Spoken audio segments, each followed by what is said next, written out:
Hey, how different has it been kind of around the complex and at practices, just not having less around the past few days? Well, you know, going through the pandemic in the off season, it's amazing how much we were able to get done through Zoom and with other technology. And so Les has been able to come to the staff meetings and run the staff meetings through Zoom and be in contact with the staff and watch video and be involved in meetings. So it's not as odd as you would think because of the technology that we've been able to use during the pandemic. And he's been able to do that throughout this week as well. We've had one practice without him, and that was different, not having Coach Miles there. But everybody recognizes that we have to do what we can to prepare ourselves for West Virginia, and everybody's moving forward. Hey, looking at the defense, 3 games into the season, how would you kind of evaluate the progress and kind of where do you guys need to go from here? Well, fortunately, we've had a lot of young players play. We've had Karan Prutney, we've had Deuce Mayberry, Dejon Terry, Marcus Harris, Jeremy Robinson, just to name a few freshmen that have got a chance to play. And their development, I think, is good. They're coming along, and they're all going to have bright futures here.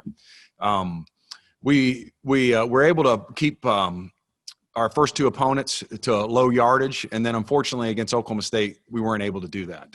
And so we need to get back on track and try to continue to force guys into third down situations and play good on first and second down so that we can be in manageable third downs.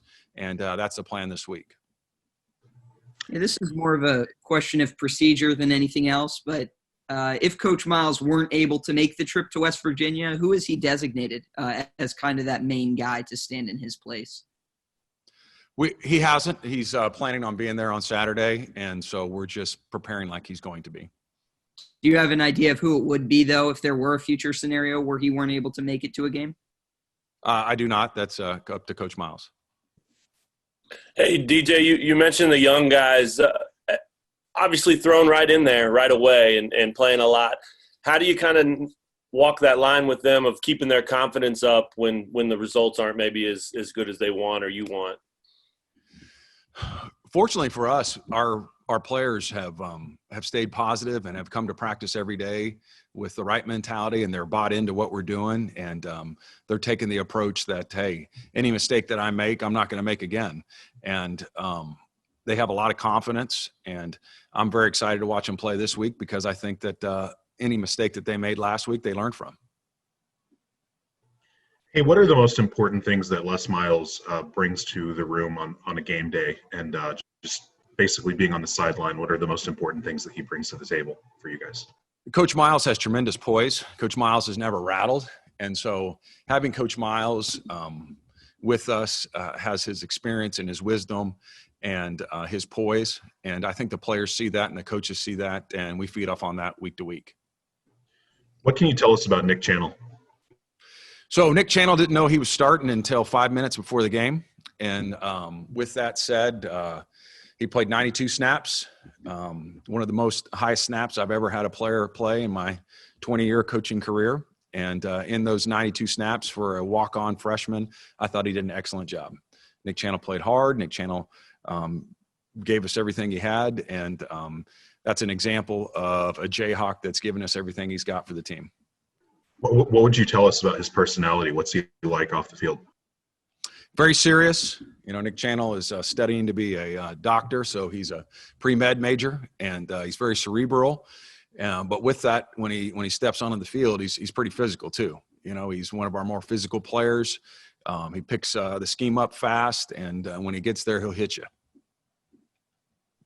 Did what Nick did in that game against Oklahoma State, does that kind of set him up to play a more prominent role moving forward? I hope so. I would like to have as much depth as we can on defense. I don't want anybody playing 92 snaps.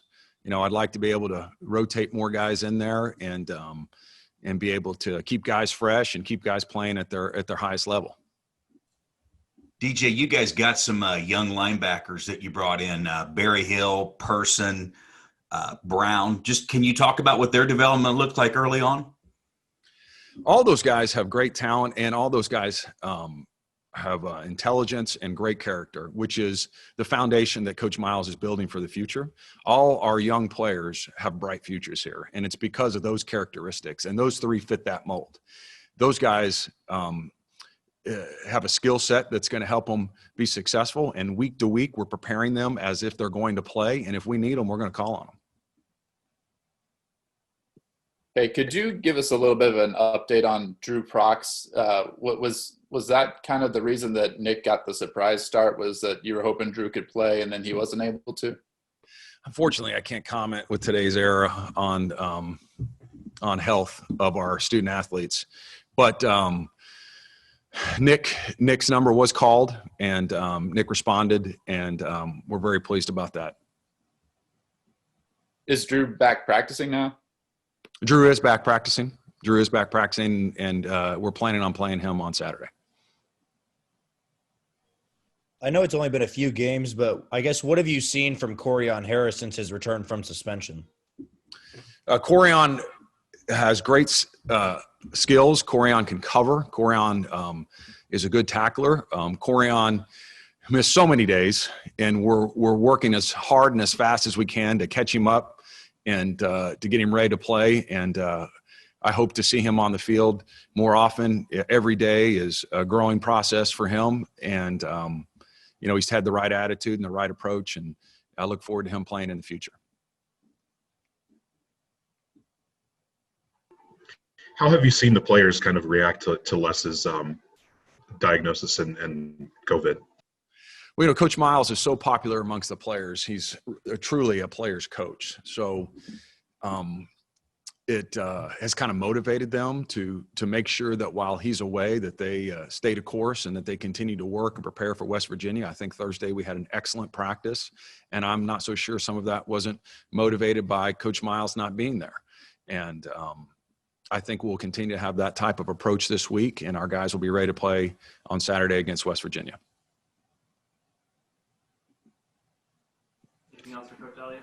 Yep. Hey, what can you tell us about Dejon Terry and kind of how he's developing as a player? And just, I guess it seems like it's probably a pretty challenging position to play for a younger guy. Well, not only is it challenging for a younger guy, but what you may not know about Dejon Terry, he only played 1 year of high school football. Dejon Terry was a high school basketball player until his senior year, and his senior year he decided to play football. So Dejon Terry has only played 2 years of football in his entire life. And with that, we've seen huge growth, and we think he's got a very bright future, and I think his career here is going to be very good. He's improved tremendously from last year to this year. Every week he gets better. He's a guy that's, a 300-pounder that can move, and he's physical. And I think that that you're going to see some great things from him, not only this year, but in the future. Real quick, what's your biggest emphasis with this defense? 3 games in, you want to take that next step with this group as a whole. What are you emphasizing right now? Well, we've had our opportunities for some takeaways, and we haven't finished. So we need to finish. We've dropped 3 interceptions this season, and we've had 3 forced fumbles that we didn't recover. So we need to finish at the takeaway part of the game. I think that fortunately we've been able to play a lot of guys in different spots, and so we're developing some depth at these positions, so hopefully we can get the play count down by each player, and we can get some fresh guys out there that can play hard and play aggressive. What do you do to fix that takeaway thing? I mean, is it just reps? Is it just mindset? Is it all of that?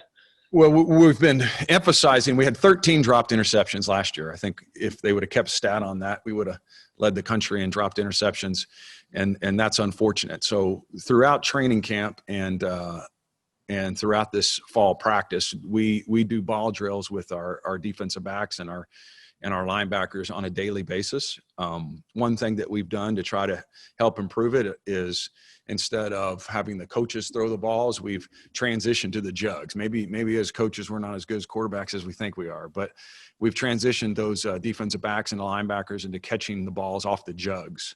And so we've worked on that all week, and hopefully it makes a difference on Saturday.